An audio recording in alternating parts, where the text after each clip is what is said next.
कृष्ण कन्हैया लाल की जय। श्री निजानंद स्वामी की जय। श्री प्राणनाथ प्यारे की जय। स्वामी श्री लालदास जी महाराज की जय। श्री परमहंस महाराज की जय। सर्व सुंदर साथ की जय। बंदो सतगुरु चरण को करूं धनि प्रेम प्रणाम। अशुभ हरण मंगल करण श्री देवचंद्र जी नाम। श्री देवचंद्र जी को दरस दियो, जो है पूर्ण रूप। तार तम को तत्व कहो, हृदय बैठे स्वरूप। श्री प्राणनाथ तुम सत्य हो, तुमसे चलत जहाज। मैं आधीन करनी नहीं, बाह गए की लाज। श्री प्राणनाथ निज मूलपति, श्री मेहराज सुनाम। तेज कुंवर श्यामा जुगल को, पल पल करूं प्रणाम। सतगुरु परमहंस हैं, साथ सुंदर धाम। आशीष अपनों दीजियो, होवे पूर्ण काम। आशीष अपनों दीजियो, होवे पूर्ण काम। कृष्ण कन्हैया लाल की जय।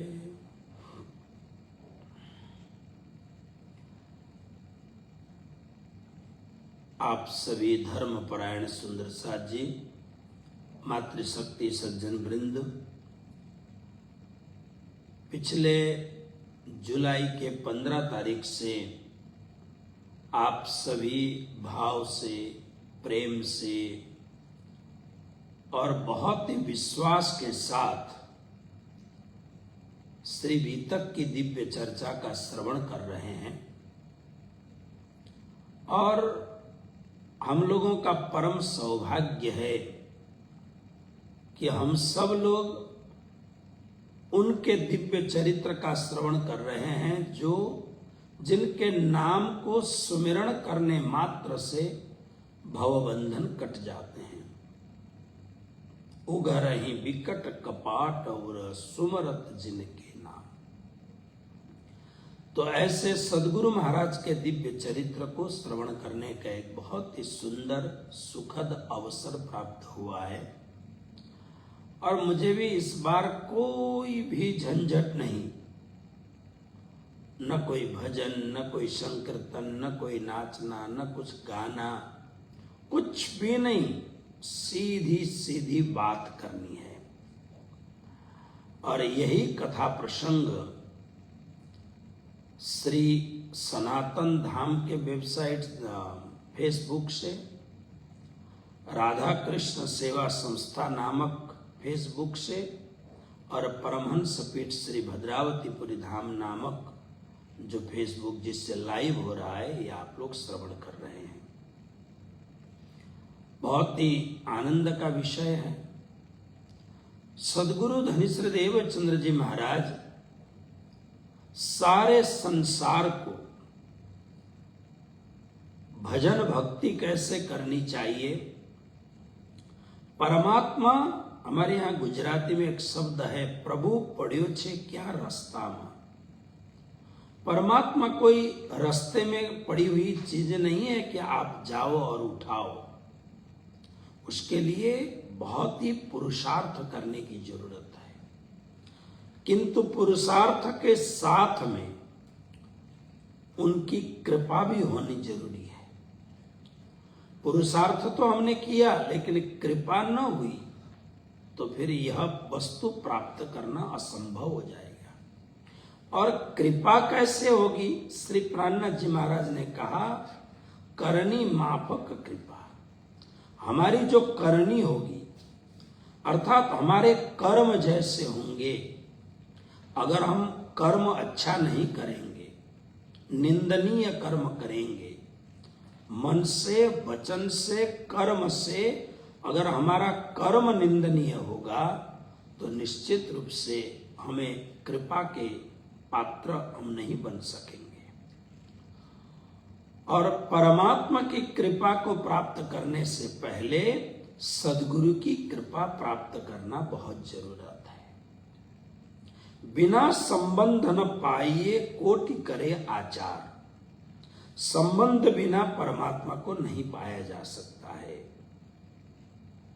सनबंध मूल को मैं क्यों कर छोड़ियो जाए, सनबंध मूल को। ये जो संबंध है ना, संबंध को और दूसरे शब्द में तारतम्य भी कहा जाता है। तो ये संबंध को बनाता कौन है? वो सद्गुरु बनाते हैं।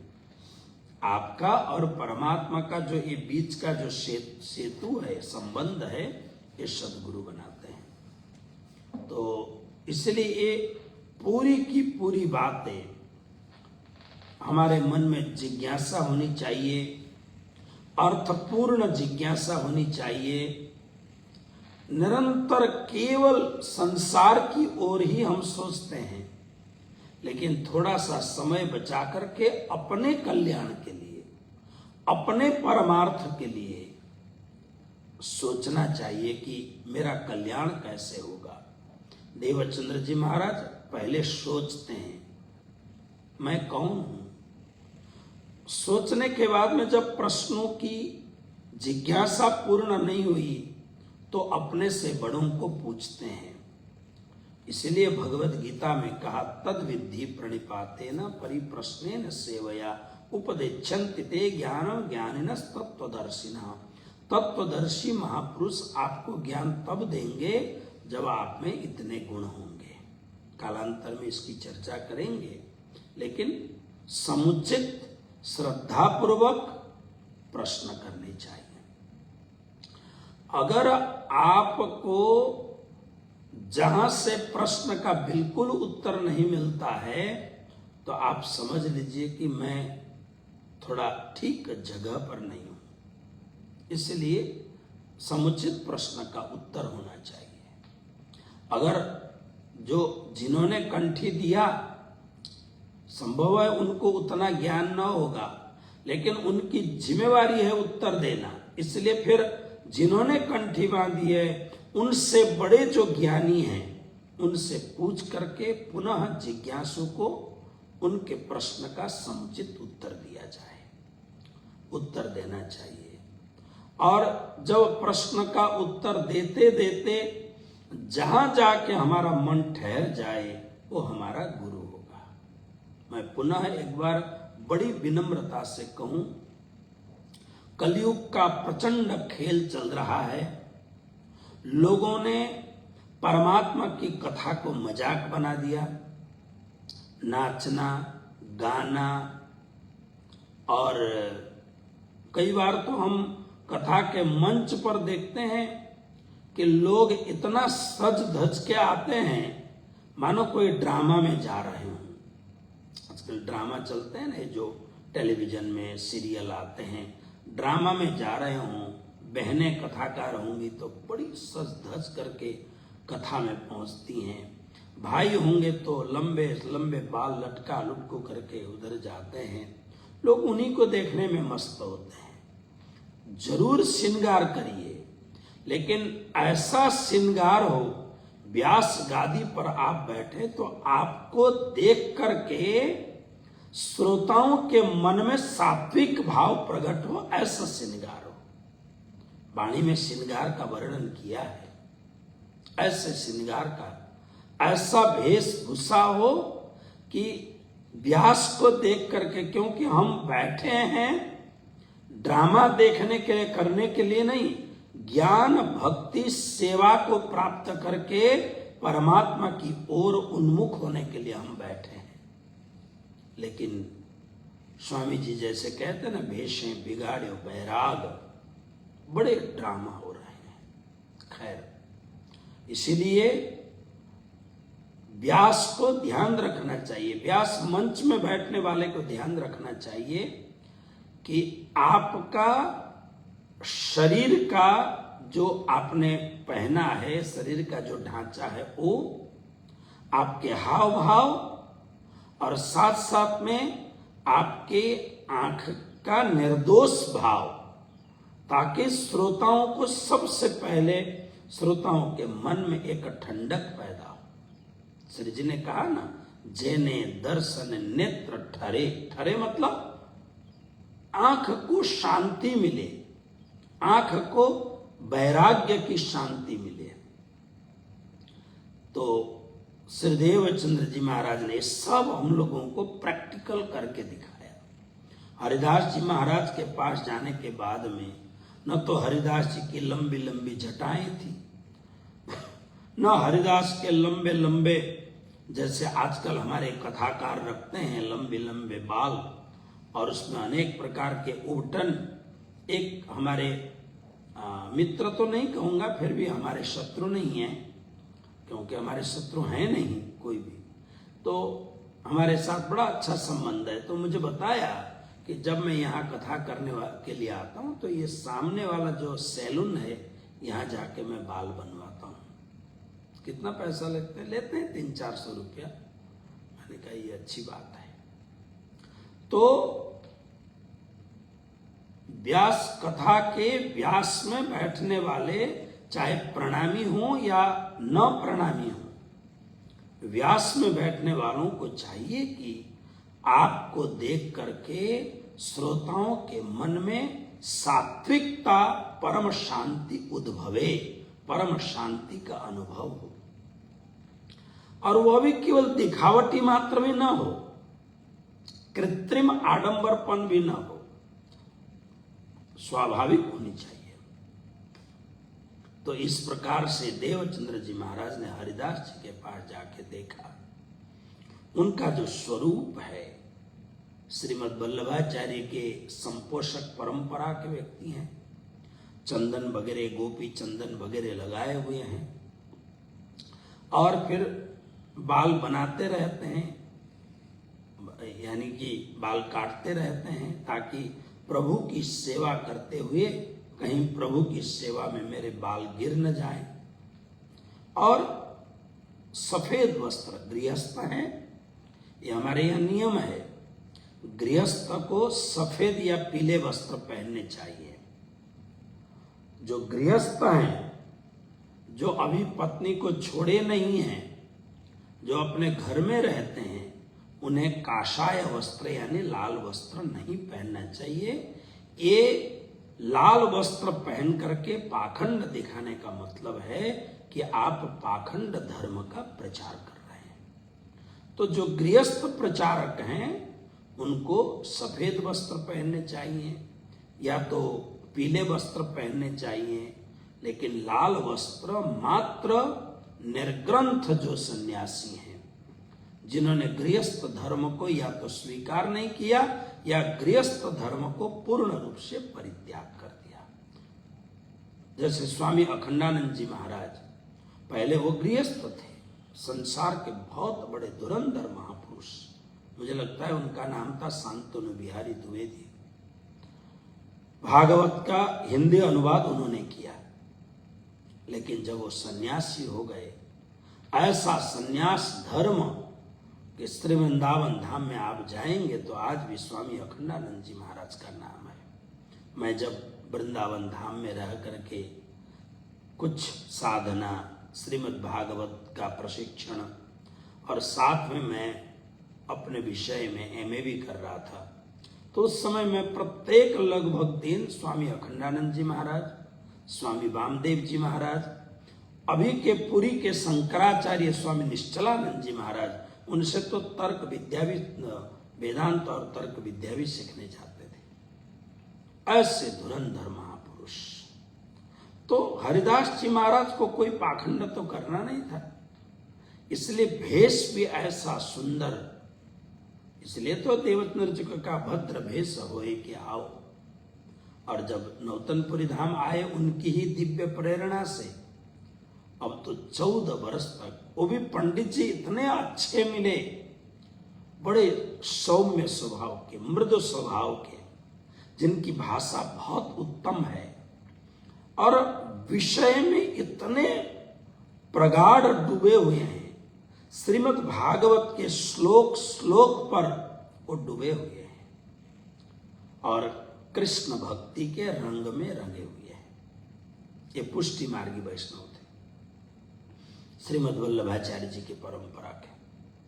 तो 14 वर्ष तक एक दिन भी गड़बड़ किए बगैर उन्होंने सुना, और सुनने के बाद में परिणाम क्या हुआ आपको पता ही है। पिछले 2 दिन से तारतम की चर्चा हम कर रहे हैं। तारतम महामंत्र की प्राप्ति हुई, वो भी किससे? किसी आचार्य से नहीं, किसी ऋषि महर्षि से नहीं, किसी 14 लोक के देवी देवताओं से नहीं, अक्षरातीत पूर्ण ब्रह्म परमात्मा वय किशोर अति सुंदर स्वरूप खेला जो वृंदावन। श्री देवचंद्र जी को दर्श दियो जो है पूर्ण रूप, तारतम्य को तत्व कयो हृदय बैठ स्वरूप।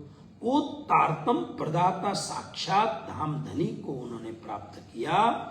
और प्राप्त देखिए, पहला हुकुम का स्वरूप, बाद में ब्रज का यानी कृष्ण दर्शन, और तीसरे नंबर में पूर्ण पुरुषोत्तम परब्रह्म परमात्मा आत्मा के मालिक धाम के धनी का साक्षात्कार हो गया, दर्शन हो गया, और फिर तारतम महामंत्र प्राप्त किया।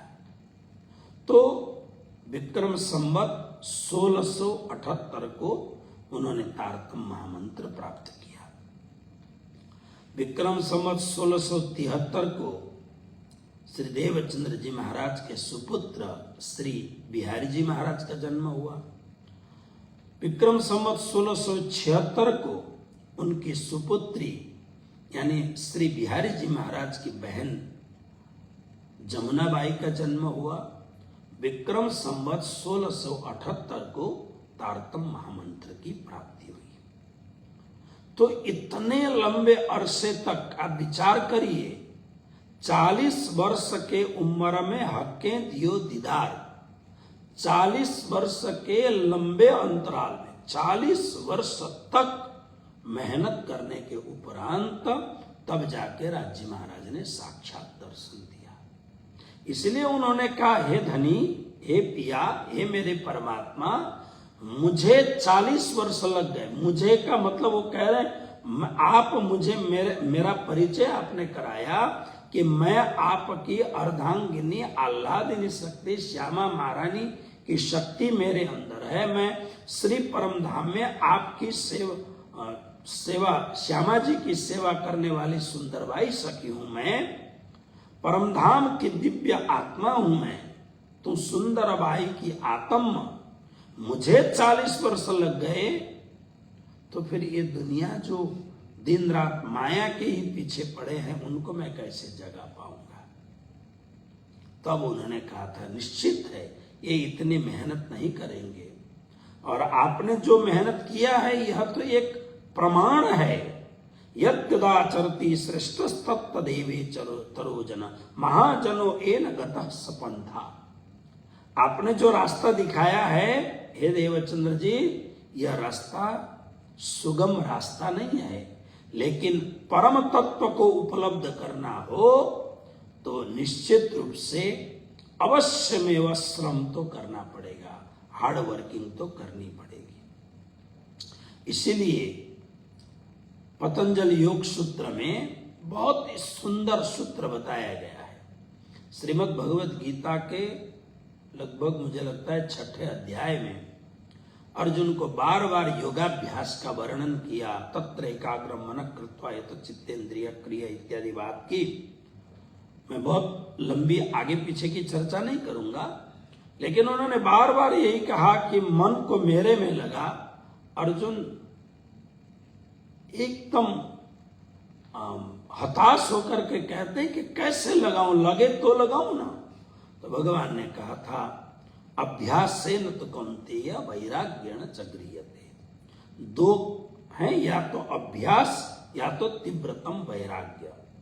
अब तीव्रतम वैराग्य होना बहुत मुसीबत है, खास करके आज के युग में। आज के युग में वैराग्य होना बहुत मुश्किल है। वैराग्य कभी कभी तुरंत हो जाता है। मैं अभी समर्थ गुरु रामदास की बात पढ़ रहा था, जो शिवाजी के गुरु थे। शादी के मंडप में वो बैठे थे, ब्राह्मण ने कहा सावधान, वहां सावधान बोलना पड़ता है। समर्थ गुरु रामदास एकदम सावधान हो गए। फिर दूसरी बार उन्होंने सावधान कहा, तीसरी बार जब सावधान करके अब हस्त मिलाप और सिंदूर लगाने का वक्त आया, मंडप से उठ करके छलांग लगा करके भाग गए। तुरंत लोगों ने पकड़ लिया, कहां जा रहे हो, कहां भाग रहे हो। पंडित जी ने सावधान कहा। सावधान का अर्थ ये है कि अब शादी नहीं कर रहा है तो जीवन की बर्बादी कर रहा है तू। ये ऐसा बंधन है जिसको श्री प्राणनाथ जी ने कहा, बंध पर बंध जाए विध विध के सो खोली किन्हू न जाए। इस बंधन से कभी मैं मुक्त नहीं हो पाऊंगा। मुझे परमात्मा ने यह जो शरीर दिया है, ये शरीर तो परमात्मा को पाने के लिए दिया है। साधन धाम मोक्ष कर द्वारा, मोक्ष के लिए साधन करने के लिए शरीर दिया है, न कि बाल बच्चों को पैदा करने के लिए, पैसा कमाने के लिए, लोगों के साथ चिकनी चुपड़ी बात करो और लोगों को प्रसन्न करते रहो। ये मजाक के लिए शरीर नहीं दिया है। शरीर माध्यम खलु धर्म साधनम। धर्म साधन मने कृष्ण को पाने के लिए, परमात्मा को पाने के लिए जीवन मिला है। मैं कहां शादी में पड़ा हूं, मैं गया, वो ऐसे भागे कि लौट करके आए ही नहीं।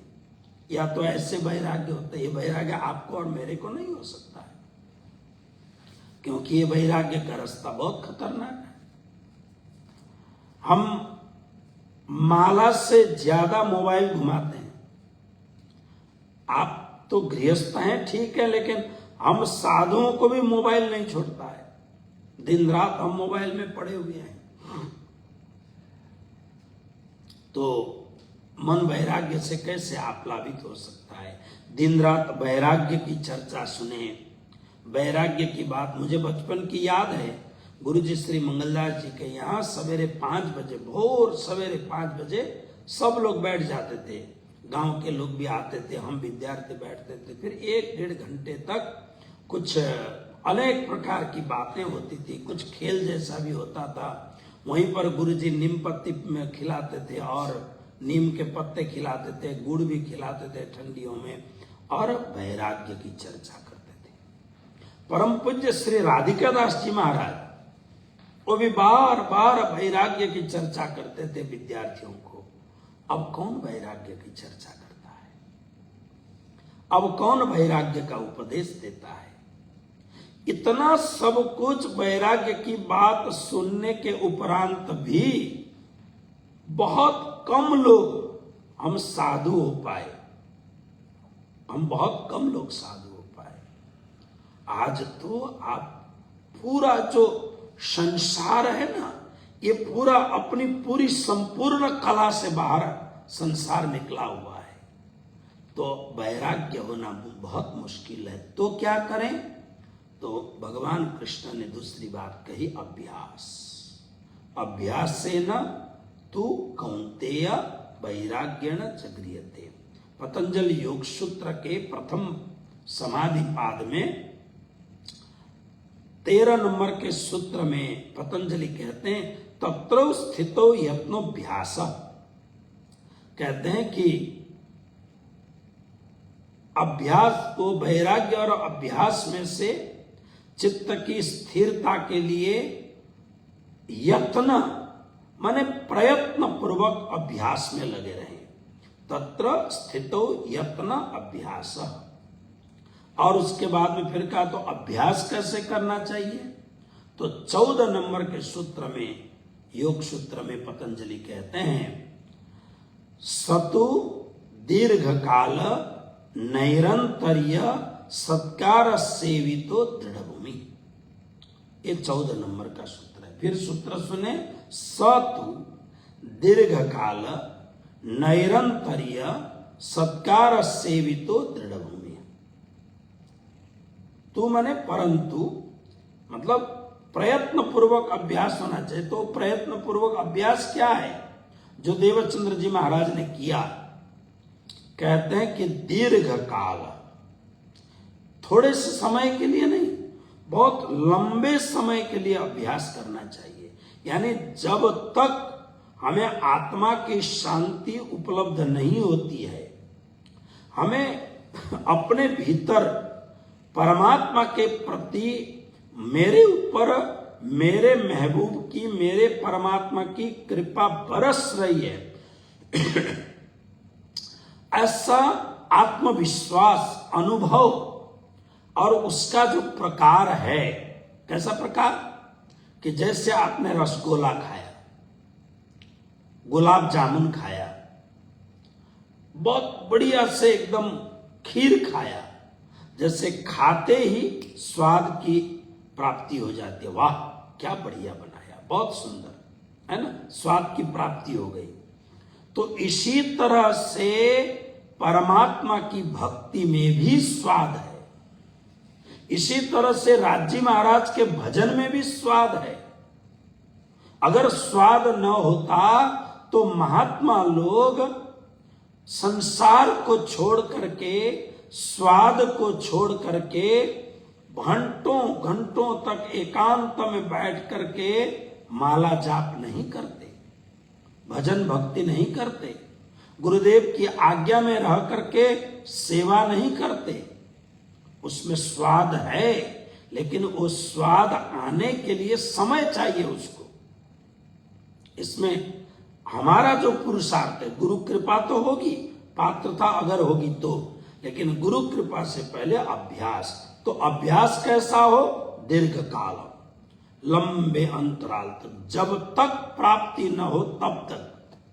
नैरंतर्य और निरंतर, इसका मतलब आज किए कल नहीं, ऐसा नहीं। आज भी करिए, कल भी करिए, परसों भी करिए, प्रत्येक निरंतरता देनी चाहिए इसको। और उसके साथ साथ में सत्कार सेविता। सत्कार सेविता का अर्थ है कि बहुत ही श्रद्धा के, सत्कार का यह अर्थ है, जैसे मान लीजिए आपके आंगन में गुरु जी आए, तो गुरु आने का मतलब है श्रद्धा आपके पास हो तो आप जाओगे, उनके लिए पावड़ा बिछाओगे, उनको बुलाओगे। सखी आजनी घड़ी तेरड़िया मणि, आज की घड़ी बहुत ही सुंदर घड़ी है कि मेरे आंगन में सदगुरुदेव पाहुना के रूप में पधारे हैं, है ना। तो ये श्रद्धा होगी तब तो करेंगे।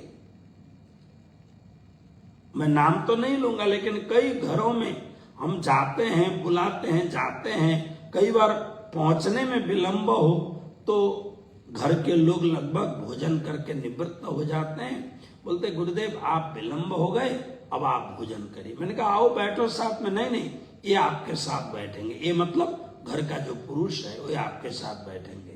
तो हम अभ्यस्त हो गए। तो बहुत बार ऐसा लगता है कि कहीं खा पी के झूठा उठा न कर दें, इसलिए फिर रात का भोजन ही क्विट कर देते हैं कि कल खाएंगे, है ना।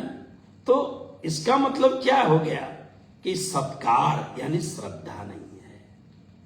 और आप हमेशा एक बात याद रखना, फल वस्तु में नहीं है, फल आपकी श्रद्धा में है। इसलिए श्री जी ने कहा, विश्वास करी ने दौड़ी जेह तारतम नु फल ले सित्य। तारतम का फल उसे ही मिलेगा जिसके भीतर विश्वास है, जिसके भीतर श्रद्धा है।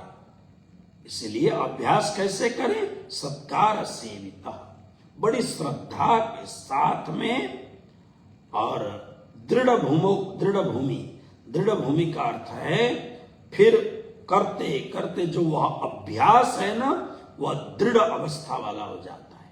यानी अब ऐसा अभ्यास हो गया कि अब धीरे धीरे स्वाद आने लग गया भजन में, स्वाद आने लग गया भक्ति में, स्वाद आने लग गया परमात्मा की सेवा में, स्वाद आने लग गया परमात्मा की सेवा में।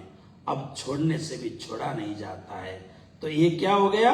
दृढ़ भूमि, ये बिल्कुल समर्थ एकदम अवस्था हो गई।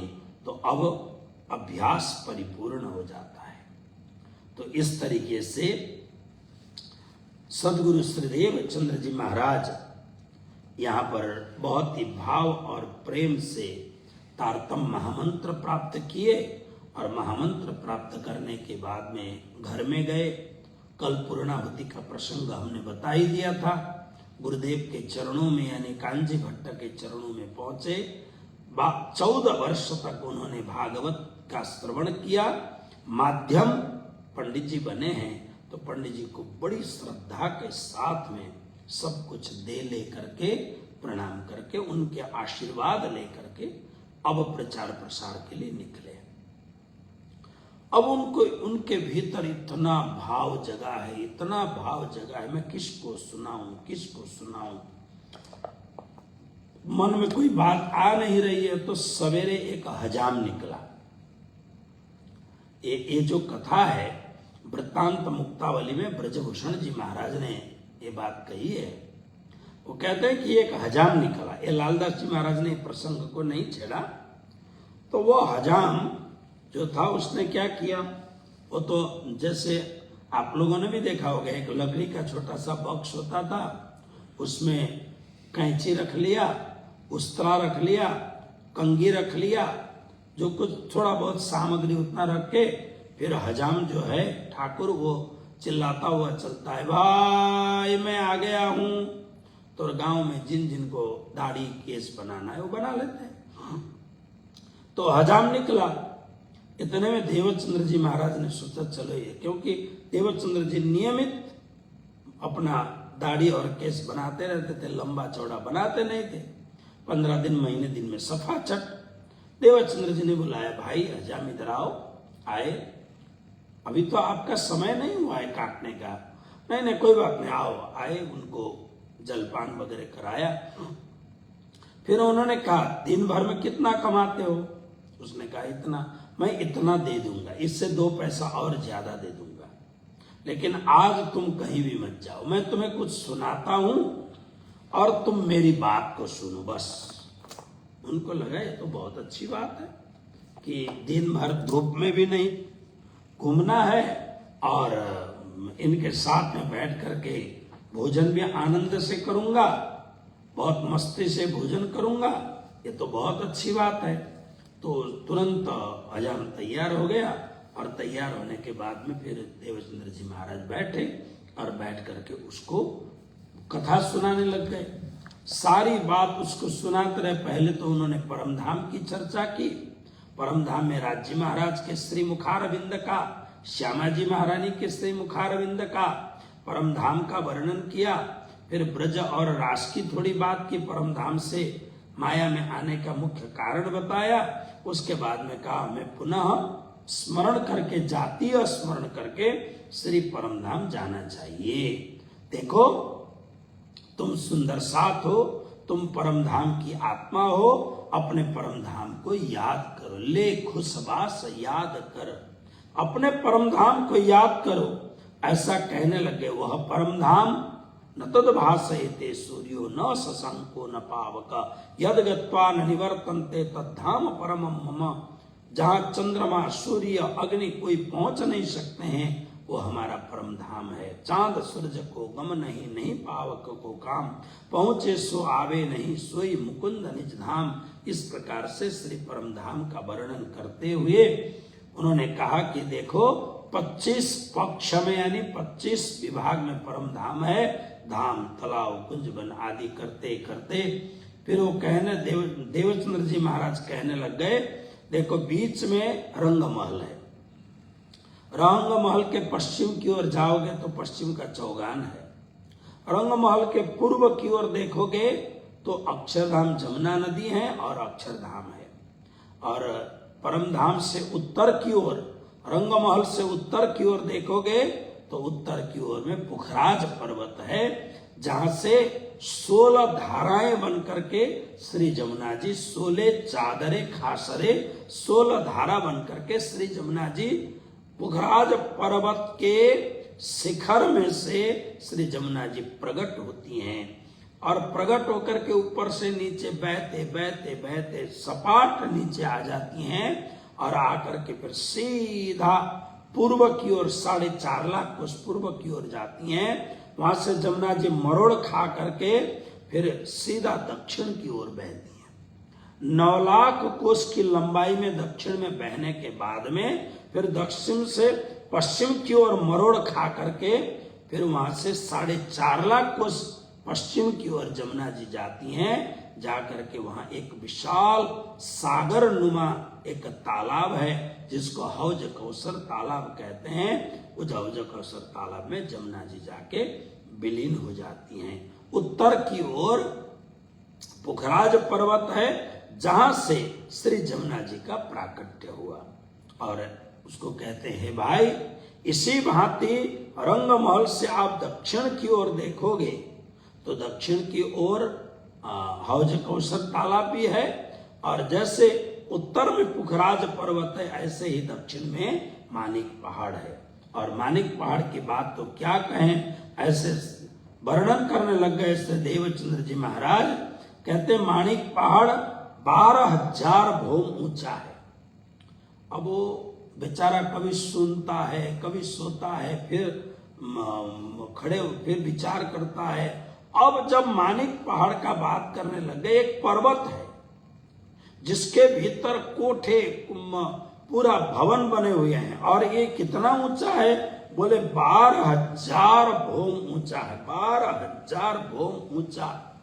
अब इसके दिमाग उस समय आज से 425 वर्ष पहले, लगभग 450 वर्ष पहले की यह घटना। तो 450 वर्ष पहले तब तो इतने ऊंचे ऊंचे भवन ही कहां थे। तो अब जो है 100, 150, पौने 200 तले के भवन बनने लग गए। लेकिन उस समय तो 2 मंजिल 3 मंजिल ज्यादा से ज्यादा। जब इसने सुना कि 12,000 भोम ऊंचा ये पहाड़ है और इसके 12,000 हवेलियां हैं, फिर कहने लगे इसमें 12,000 एक हवेली के अंदर में 12,000 मंदिर यानी कोठे हैं, और इस एक मंदिर में 12,000 छोटी छोटी कोठरियां हैं। ये जब बात उसने सुनी, अब उसके बर्दाश्त से बाहर हो गया। अब विचार करने लग गया कि अरे बाप रे बाप, ये क्या है ये। उसने कहा ये थोड़ा सा विश्राम भी देंगे कि नहीं। देवचंद्र जी महाराज को लगा कि थोड़ी देर विश्राम दें, फिर अपराह्न काल में और चर्चा करेंगे, क्योंकि दिन भर का इसको भुगतान करनी है, इसको लेबर देना है। तो जब उन्होंने छोड़ा, छोड़ते ही उनको प्रणाम किया। प्रणाम करके बोलता है, भगत जी मैं बिल्कुल अब 1 सेकंड यहाँ नहीं रुकूंगा, मैं भागा। उन्होंने कहा अरे भोजन तो करो। बोले भोजन ठीक है, भोजन तो किया ही होगा, इतनी देर बैठा, लेकिन और भी तो सुनो। बोले नहीं, आपको कुछ देना हो तो दो, नहीं देना हो तो मत दो, लेकिन ये मैं नहीं सुन सकता हूं। क्यों? मुझे मेरे समझ में ही बात नहीं आती है। आप पहाड़ की बात करते हो और कहते हो कि ये पहाड़ 12,000 भूम ऊंचा है, फिर उसके भीतर में और 12,000 हवेलियां, 12,000 में फिर 12,000 महल, 12 महलों में 12,000 कोठरियां। ये सब क्या है? मैं बस, मुझे बख्शो, मैं नहीं सुन सकता हूं। वो उठा और उठ करके देवचंद्र जी को प्रणाम किया और प्रणाम करके भागा। लेकिन हजाम के मन में, हजाम देखिए, काग जो होते हैं ना, पक्षियों में सबसे चतुर काग होता है, कौवा सबसे चतुर होता है। और प्राणियों में 4 पैर से चलने वाले जो प्राणी हैं, उनमें सबसे चतुर लोमड़ी, सियाल, सियाल जिसको बोलते हैं, सबसे चतुर। और मनुष्यों में हजाम सबसे चतुर होता है, नापित हजाम, बहुत चतुर, बहुत चालाक। अगर सारे दुनिया की बात, आपको गांव की घर की बात जाननी हो, हजाम के पास जाओ, सब लोग वहां जाते हैं, उसको सब बात पता रहती है, कौन क्या कर रहा है, कौन क्या हो रहा है, किसके घर में क्या, सब उसको पता है। हजाम बहुत तेज होते हैं। तो लेकिन इतना उसने मन में सोचा जरूर, ये कभी नहीं सुनी हुई बात ये भगत जी कह रहे हैं। पुराने जमाने में जो साधु संत होते थे उनको भगत जी भी बोलते थे।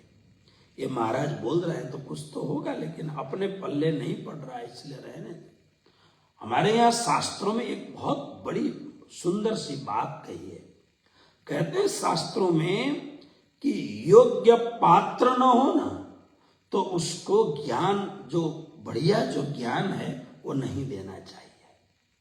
क्योंकि कई बार क्या होता है कि अगर पात्र ठीक नहीं हो ना, तो आप ज्ञान दोगे तो उपनिषदों में तो ऐसा वर्णन आता है कि अगर ब्रह्म ज्ञान कुपात्र को दिया जाए तो उसके सिर हजारों टुकड़े होके फूट जाएंगे। उसका अर्थ यही है, उसका शाब्दिक अर्थ ये है, लेकिन उसका भावार्थ ये है कि अगर अज्ञानी, अश्रद्धालु, अविश्वासी व्यक्ति को अगर आप ज्ञान देंगे तो उस ज्ञान का वो अर्थ भी अनर्थ करेगा,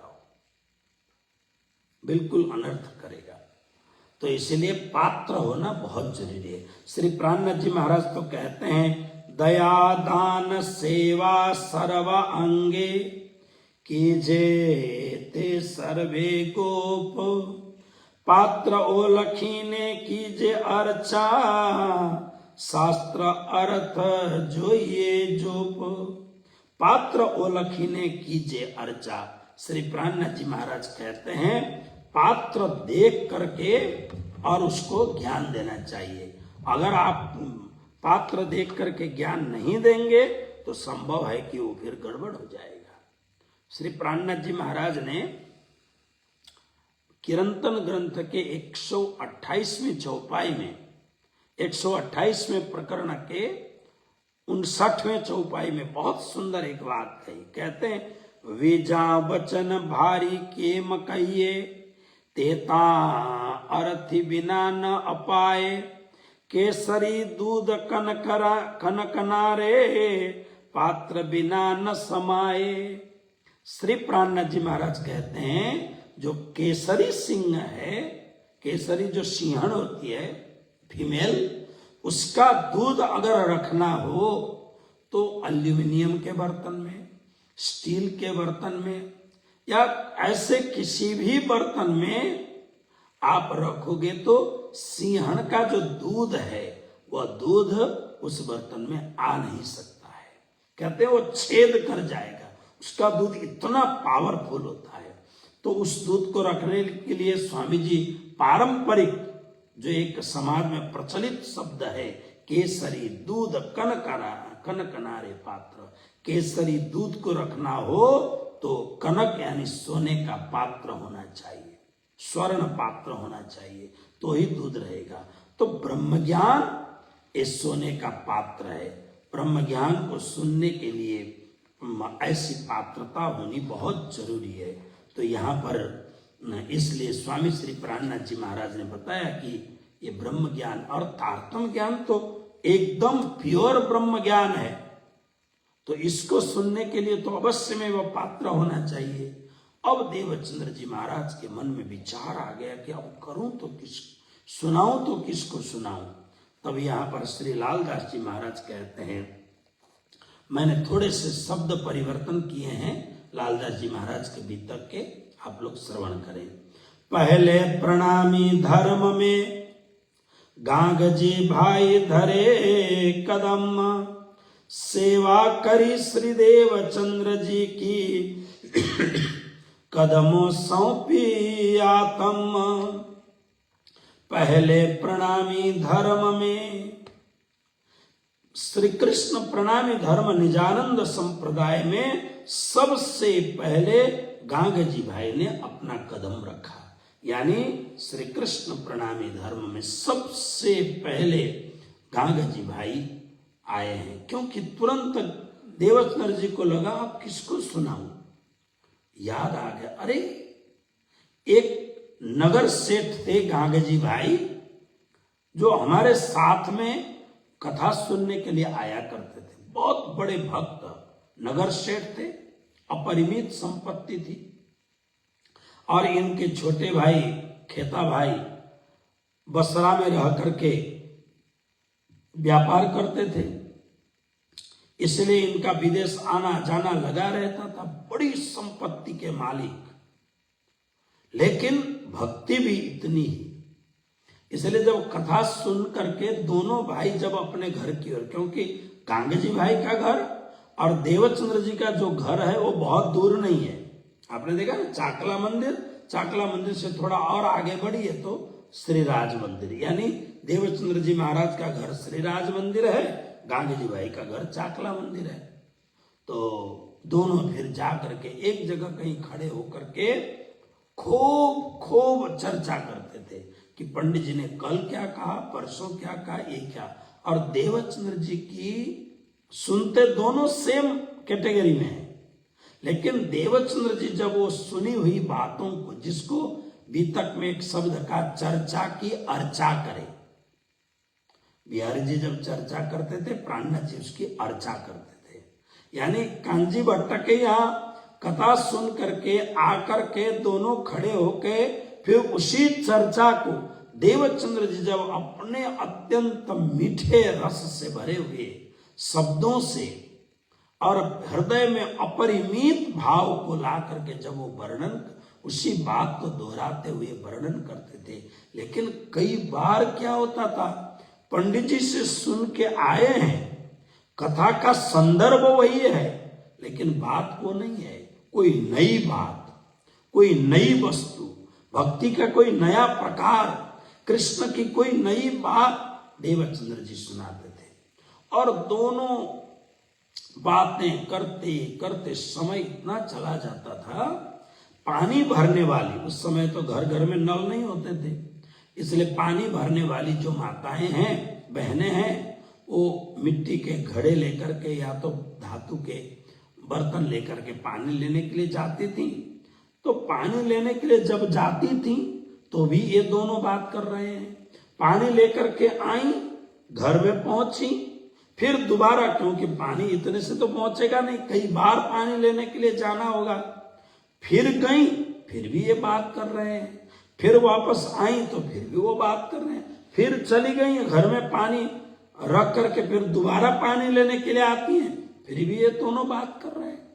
अब बेचारे ये दोनों तो अपनी बात में इतने मस्त हैं, इन्हें शरीर की कोई सुध ही नहीं है।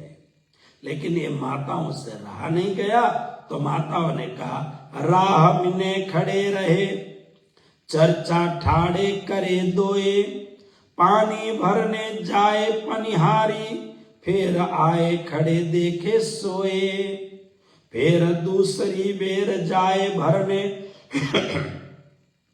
ये त्यों ही ठाड़े कहे वचन, तब वे आपस में बातें करें, या के पांव थाके न मन। तब आपस में विचार करती हैं और विचार करके कहते हैं, ये दोनों के पैर भी नहीं थकते हैं, या के पांव थाके न, और इनकी बात भी पूरी नहीं होती है।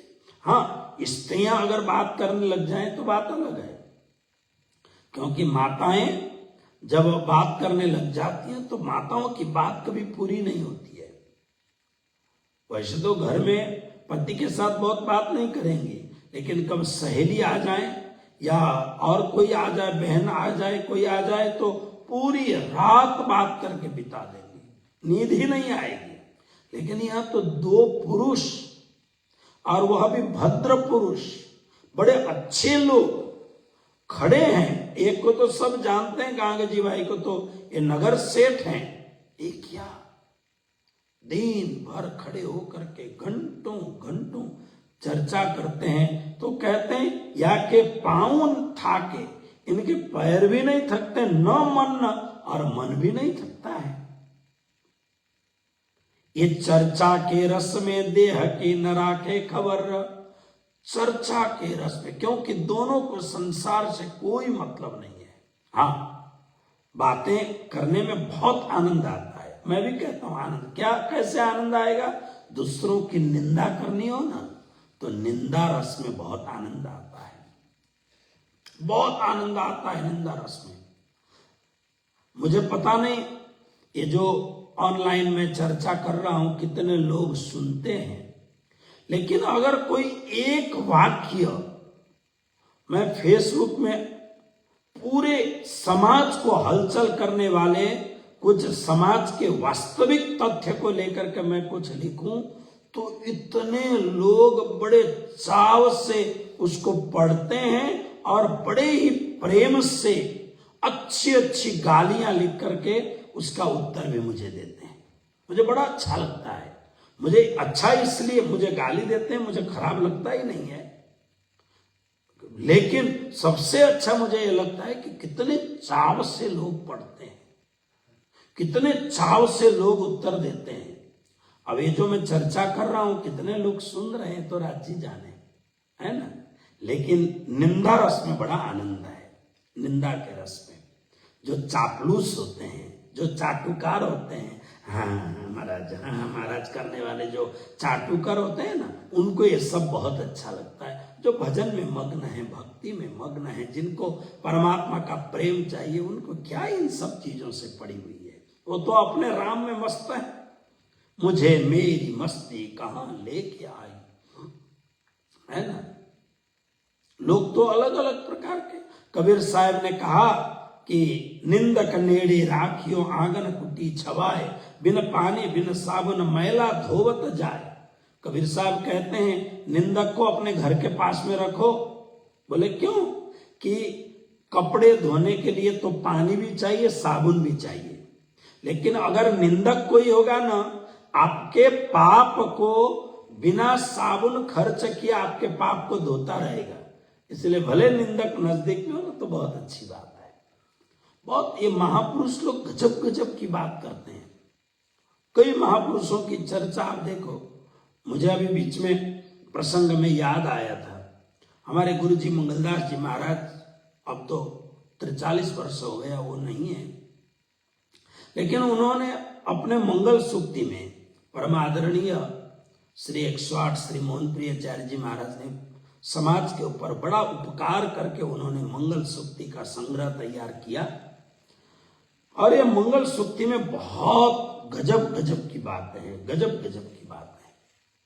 मंगल सूक्ति में गुरु जी ने बहुत बातें कही हैं। वो कहते हैं कि एक सत्य की रक्षा के लिए झूठ बोल सकते हो। अब ये समझने में बड़ा कठिनाई है कि सत्य की रक्षा के लिए झूठ बोल सकते हो, पाप नहीं है वो। तो प्रमाण है इससे, तो महाभारत में कृष्ण का प्रमाण है कि इसी तरह एक दिन बोला तुमको गुस्सा आता है क्या, तो सब चुप हो गए। गुस्सा तो आता ही आता है सबको।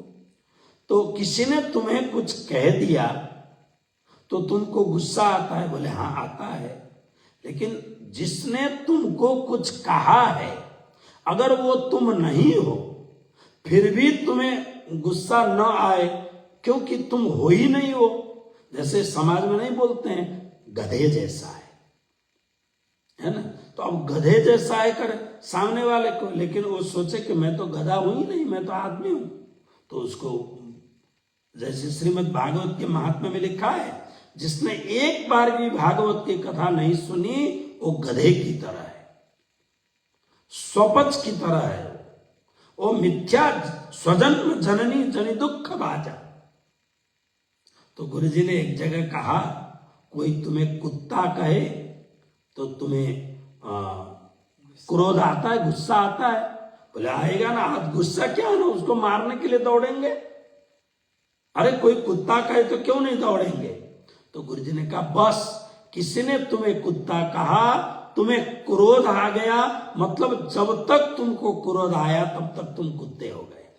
कृष्ण कन्हैया लाल की। अब देखिए क्या गजब महापुरुषों की वाणी, देखिए क्या गजब की वाणी है। आप कुत्ते हो नहीं, लेकिन किसी ने कह दिया।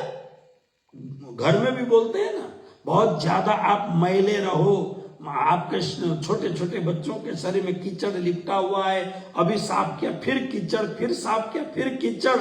कृष्ण कन्हैया ने एक दिन यशोदा को इतना हैरान किया, मां साफ करते फिर कीचड़ लगा के आता है, फिर मां साफ करते फिर कीचड़ लगा। फिर कृष्ण ने कहा पहले पिछले जन्म में सुअर था क्या? कृष्ण को मां बोलती है, पिछले जन्म में सुअर था क्या? तो कन्हैया ने सिर हिला दिया, हाँ था ही वो। भगवान बराह अवतार नहीं लिया, तो बराह अवतार मतलब सुअर में था। कृष्ण कन्हैया लाल की। तो गुरुजी मंगलदास जी कहते हैं, किसी ने तुमको कुत्ता कहा, तुम्हें क्रोध आया। क्रोध आने का मतलब है तुम आदमी होते हुए भी तुम्हारे भीतर कुत्तापन है, इसलिए तो गुस्सा आया। 100 आदमी बैठे थे, उनमें से सबको तो नहीं आया, एक ही को आया। नेपाली में एक शब्द है, चोर को फुट्टो काट मंदा फुट तानते बंदे नहीं। अब हजारों आदमी हैं, लेकिन आपको लगा मिर्ची लगी आपको, इसका मतलब आप हैं वो, आपके भीतर है वो अपन। नहीं तो क्या मतलब है, कहने वाले ने कह दिया, अपने को क्या मतलब है, अपने मस्त आराम है। तो महापुरुषों की जो वाणी है वो बड़ी दिव्य वाणी होती है, बड़ी भव्य वाणी होती है। देखिए निंदा का जो रस है ना, निंदा सुनने में बड़ा अच्छा लगता है। लोग निंदा किसी की करे, आपकी प्रशंसा और दूसरों की निंदा, वाह क्या आनंद आता है। हमारे फेसबुक के 2-4 महारथी लोग हैं, इतने बढ़िया महारथी लोग हैं, निंदा करते ही रहते, बस उनको मौका मिलना चाहिए। साधु को निंदा करने की अगर मिली तो भगवा भेषधारी, साधु, पाखंडी, पापी। अरे मूर्खो, तुम एक दिन तो साधु बन के देखो, एक दिन तो लाल कपड़ा पहन करके देखो, कैसा हो सकता है उसमें। तो निंदा में, लेकिन गांगा जी भाई और देवचंद्र जी महाराज घंटों घंटों खड़े चर्चा करते थे, यहां किसी की निंदा नहीं होती थी। यहां क्या था, यहां तो चर्चा के रस में। लालदास जी महाराज गीता के 6ठे अध्याय के 42वीं चौपाई में कहते हैं, ये चर्चा के रस में देह की न रखे खबर। भागवत की चर्चा वो भी श्यामा जी महारानी स्वरूपा देवचंद्र जी के मुखारविंद से जब बात निकलती है, गांग जी भाई अचंभित होकर के, आश्चर्यचकित होकर के, सुध बुध भुला करके सुनते रहते हैं। बहुत अच्छा। तब वो माताएं कहती हैं, उनसे रहा नहीं गया माताओं से, तो माताओं ने कहा, ए भाई तुम बैठ के क्यों न बातें करो बनाए, कब के तुम ठाड़े हो, हम 3 बेर फेर आए। ओ भाइयों, अगर तुमको घर नहीं जाना है और थोड़ी देर बैठना, तो कहीं बैठ करके चर्चा करो। हम 3 बेर फेर आए, 3 बार गए आए गए आए गए आए, 3 बार हम आ चुके, मतलब घंटों हो चुका है। तब उनको होश आता है, अरे अब तो पूजा का समय हो गया, परमात्मा की पूजा करनी है। क्योंकि गांग जी भाई वल्लभ वैष्णव हैं, लाल जी की सेवा करते हैं, मुकुंद बाल गोपाल की सेवा करते हैं। सदगुरु श्री देवचंद्र जी महाराज हरिदास जी द्वारा प्रदत्त श्री माँ के बिहारी जी की सेवा करते हैं। तो इसलिए सेवा का समय हो गया है। अब ये दोनों वहां से गए और जाकर के अपने सेवा में लगे। तो आज देवचंद्र जी महाराज को एकदम स्मरण हो आया, ओहो मेरा प्यारा साथी है ना, वो जो कथा में साथ साथ कथा श्रवण के साथी हैं मेरे गांग जी भाई, उनको सुनाता हूं। तो गांग जी भाई के घर में पहुंचे, पूछा, दूर तो था नहीं, गांग जी भाई कहाँ गए? बोले गांग जी भाई तो बसरा के लिए निकल गए, यानी विदेश जाने के लिए निकल गए, शायद पानी जहाज में बैठ ही गए होंगे, वापस आ गए। और वापस आकर के देवचंद्र जी महाराज निराश हो गए। किसको सुनाऊं? माता पिता को सुनाते हैं, अपनी पत्नी को सुनाते हैं, लीलबाई को सुनाते हैं, खूब प्रेम से सुनाते हैं, लेकिन कोई योग्य पात्र मिले, क्योंकि सारी दुनिया में पहुंचाने के लिए राज जी महाराज ने कहा है। अब सारी दुनिया में पहुंचाने के लिए तो मेरे साथ प्रचारक होने चाहिए। तो गांग जी भाई बसरा जाने के लिए, विदेश जाने के लिए बंदरगाह में यानी पोर्ट में पहुंच करके पानी जहाज में बैठ चुके हैं, लेकिन समंदर में कुछ इतना भयंकर तूफान आ गया, पानी जहाज आगे निकल नहीं सका। रात को श्री कृष्ण जी ने दर्शन दिया। दर्शन देकर के कहा, गांग जी भाई आप श्री देवचंद्र जी महाराज के पास में जाओ, देवचंद्र जी आपको खोज रहे हैं। एकदम जाग गए। उनको लगा देवचंद्र जी के साथ विशेष प्रेम है, लगाव है, आ गया होगा स्वप्न। फिर दूसरे दिन भी, क्योंकि उस समय क्या होता था, हवा चले, तूफान वगैरह ना हो तो नाव चल पड़ता था। आज के जैसे बड़े बड़े मशीनें तो होती नहीं थी, तो इसलिए हवा की जो रुख है उसका पता लगाना है। तो आज दूसरे दिन सोए तो दूसरे दिन भी कृष्ण जी ने दर्शन दिया, जगाया कि आप तुरंत पानी जहाज छोड़ो और घर में चले जाओ, आपको देवचंद्र जी याद कर रहे हैं। क्योंकि राज जी महाराज ने कहा ना कि मैं सबको भेजूंगा, आड़ी की लीला मैं करूंगा और सुंदर साथ को मैं भेजा करूंगा। फिर तीसरे दिन भी जब उन्होंने, ऐसे ही चलता है, तीसरे दिन सोए तो तीसरे दिन फटकारा, आप जाओगे या मैं भेजूं आपको? अभी आप मेरी बात नहीं मानोगे तो फिर मुझे भेजना पड़ेगा। एकदम थोड़ा क्रोध में भर के परमात्मा कह रहे हो। एकदम गांगे जी भाई जागे, उन्हें अब नींद नहीं आई। तुरंत तो समय जब हुआ तब उतर गए। उतर करके पानी जहाज वालों को कहा, बड़े सेठ थे, उनका नाम था, उनको कहा कि मैं नहीं जाऊंगा, अगर समय हो तो ले जाना तुम लोग। क्योंकि गांग जी भाई वहां खेता भाई थे, यहाँ गांग जी भाई थे, तो गांग जी भाई यहाँ से सामान भेजते थे। उस समय ये जो मसाले वगैरह हैं सब यहाँ से, भारत से जाया करता था, और उधर से सोना चांदी वगैरह उधर से आता था। तो खेता भाई वहां रह करके काम करते थे, इधर से भेजे गए सामान का डिस्ट्रीब्यूट करते थे और हिसाब किताब करते थे। और कभी कभी साल में एक आध बार गांग जी भाई भी जाते थे। तो अब तीसरे दिन उतर करके घर गए। घर में जाकर के उन्होंने स्नान वगैरह किया। सब लोगों ने कहा ऐसे ही आ गए? बोले नहीं नहीं, तो और सब बातें नहीं बताई, फिर जाएंगे। स्नान वगैरह करके शुद्ध वस्त्र पहन करके देवचंद्र जी के घर में पहुंचे। देवचंद्र जी के घर में पहुंचते ही आज के जो देवचंद्र हैं, यानी तारतम प्राप्त किया उससे पहले ही गांग जी भाई निकल चुके थे। तो तारतम प्राप्त करने के बाद में, अक्षरातीत परब्रह्म के दर्शन करने के बाद में देवचंद्र जी महाराज का स्वरूप ही परिवर्तन हो गया था, स्वरूप ही बदल गया था। क्योंकि देखिए, ये माया का श्रृंगार किसको करना पड़ता है? जिसको आत्मा का श्रृंगार न मिला हो। आपके भीतर अगर आत्मा जाग गई हो, आपके भीतर सात्विकता हो, आपके भीतर दया दान आदि भरपूर भरा हो, आपके भीतर किसी के प्रति राग और द्वेष नहीं है, तो आपको ये संसार के अंग राग वगैरह की जरूरत ही नहीं है। परमात्मा के प्रेम का अनुराग लगाए। तो देवचंद्र जी महाराज का स्वरूप देखा गांगे जी भाई बस चरण में लोटपोट हो गए, क्योंकि ऐसा मेरे साथ में बैठ करके कथा सुनने वाले, लेकिन ऐसा अलौकिक स्वरूप का दर्शन, चरणों में दंडवत प्रणाम किया और प्रणाम करने के बाद में गांगे जी भाई को बैठा करके गांगे जी भाई को कहा मैं तुम्हारी प्रतीक्षा कर रहा हूं। फिर सब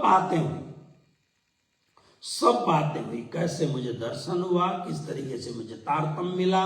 अब बातें करते करते पूरे परम धाम के महाकारण की चर्चा, मूल मेलावे की चर्चा, ब्रज और रास की चर्चा, हम खेल देखने आए वो चर्चा, और अब हमें जागना है, जागने को जागते सुख। गांगे जी भाई को ज्यों कहते गए त्यों गांगे जी भाई रोमांचित होते गए, आंखों से अविरल आंसुओं की धाराएं बहने लग गई। गांगे जी भाई को ऐसे कह रहे मानो गांगे जी भाई वो स्वयं हैं जो माया में भूले हुए हैं। बस सुनते ही गांगे जी भाई चरणों में लोटपोट हो गए, मुझे भी तारतम दीजिए। तो तुरंत उसी समय बिना विलंब किए सदगुरु श्री देवचंद्र जी महाराज के श्री मुखारविंद से सबसे पहले निजानंद संप्रदाय में श्री देवचंद्र जी महाराज के मुखारविंद से तारतम महामंत्र प्राप्त करने वाले पहले प्रणामी सुंदर साथ श्री गांगे जी भाई महाराज, श्री गांगे जी भाई जी, श्री गांगे जी भाई जी की। ये सुंदर साथ गांगे जी भाई मिले इन अवसर, तिनये बानी लई चित्त धर, कर विचार पूछे वचन, नीके अर्थ लिए जो इन्ना, जब समझाई पार की बान, तब धनी की भई पहचान। धनी की पहचान हो गई, तारतम प्राप्त किया, पायो निज नाम वासना जागे, पायो तारतम ज्ञान आत्म जागे। आत्मा जागृत हो गई। अब देवचंद्र जी महाराज ने कहा हे गांगे जी, तुम्हारे तरह बहुत 12,000 सखियां आई हैं, उनको जगाना है। अब गांगे जी भाई प्रश्न करने लग गए, देवचंद्र जी उत्तर देने लग गए, जागने का क्रम शुरू हो गया, जागने की बातें शुरू हो गई। तो जागने की बातें शुरू कैसे हो रही है, ये बहुत मीठी चर्चा। एक महान गुरु, सर्वसमर्थ सदगुरु और सर्वसमर्थ शिष्य के बीच में माया का कोई आवरण नहीं है, निरावरण हो करके जो ब्रह्म की चर्चा हो रही है, धाम की चर्चा हो रही है, यह चर्चा का परम स्मरण, ये चर्चा का परम रस का आस्वादन कल करेंगे। कृष्ण कन्हैया लाल की जय, श्री निजानंद स्वामी की जय, श्री प्राणनाथ प्यारे की जय, स्वामी श्री लालदास जी महाराज की जय, श्री परमहंस महाराज की जय, गुरु जी श्री मंगलदास जी महाराज की जय, स्वामी श्री लालदास जी महाराज की जय, सर्व सुंदर साथ की जय।